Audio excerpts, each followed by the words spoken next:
هەر لە هەفتەی نوێمی خولی پلەیەکی کوردستان چەمچەماڵ میوانداری زانکۆی گیانی دووەمی ڕزبەندی کرد. چەمچەماڵ بۆ کۆکردنەوەی گرێشوێرەی یەکسانی هاتە یاریگاوە، بەڵام ئەم جارەش نەیتوانی سەرکەوتن تۆمار بکە و یەکسان.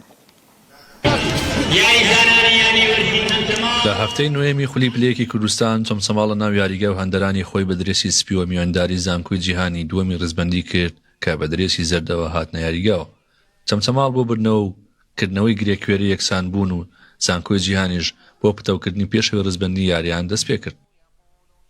لە گەیمی یەکەمی یاریەکی ئاسمام ناوەند بەڕێوە چوو، هیچ کامیان نەیانتوانی تۆڕی گۆڵ یەکتر بهەژێنن.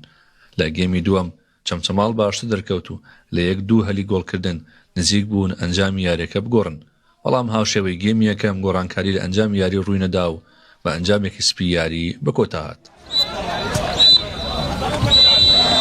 پێشەکی بەناوی خوای گەورە میرەبان بەخێر بێن سەر چاوان بەنسبەت ڕێزبەندی ئێمە ئەگەر ئیلا دهۆک بیباتەوە بە پێشەمە دەکەوێت، ئەگەنا بەیان یاریانەیە، ئەگەرنا کەس بە پێشەمە ناکەوێت لە پلەی دوم دەمنینەوە. ئەمە خاڵەچەخە بەناوی خۆم و بەناوی هەموو زانکۆی جیهان سوپاسی یانی چەمچەماڵ دەکەم. بەسەراحەت دەستەی کارژێر و جەماوەرەکەی زۆر زۆر زۆر زۆر ڕێزیان لێگرتین، احترامیان گرتین. بەنسبەت یاریەکەش بەڕاستی ئەوان تۆ لە ئێمە باشتر بوون، ئەمە زیاتر دیفاع مەنتیقی یاریمان کرد. لە دەرەوە یاریگای خۆمان بوو، ڕۆژی یاری هاتبووین، بتوانم بە هێرشی هەرگەڕاوە یاریمان دەکرد، بەڵام الحەمدوللا توانیمان ئەو تەکتیکەی دامان نایە خاڵێکمان بەدەستێنا الحەمدوللا. ئێمە سێ یاریە هەلێکی زۆر ئاسانمان بۆ هاتە بەردەست. بەڕاستی ئەو تیپانی کە ئەم سیارێمان کردووە لەگەڵانە ئێمە زۆر لەوان باشتر بووینە، بەس ئێمە نازانم وەڵی باز لە چی بکەم.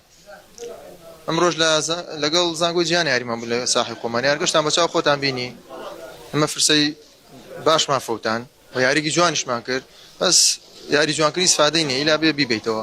چەند ساڵ ئێمە لە 2009 لەم نادی یاریەکەین، لە نادەکانی تر یاری ماگراتینەتەوە، هیچ ساڵەوەی ساڵان مدرڕیمانە ئاستی چەمچەماڵیان ڕێک نەخستەوە. بزانێ سێ تۆ پێ نەگەبینی لە ئاسمان یارێکی جوان پوخت، بەسی تر کە بە خدیاوەر نەبوو نابێت. بەم ئەنجامەش بە شێوەیەکی کاتی چەمچەماڵ لە پلەی حەوتەم و زانکۆی جیهانیش لە پلەی دووەمی ڕزبەندی دەبینرێن. ڕەبین محەممەد کەناڵی پێیام چەمچەماڵ.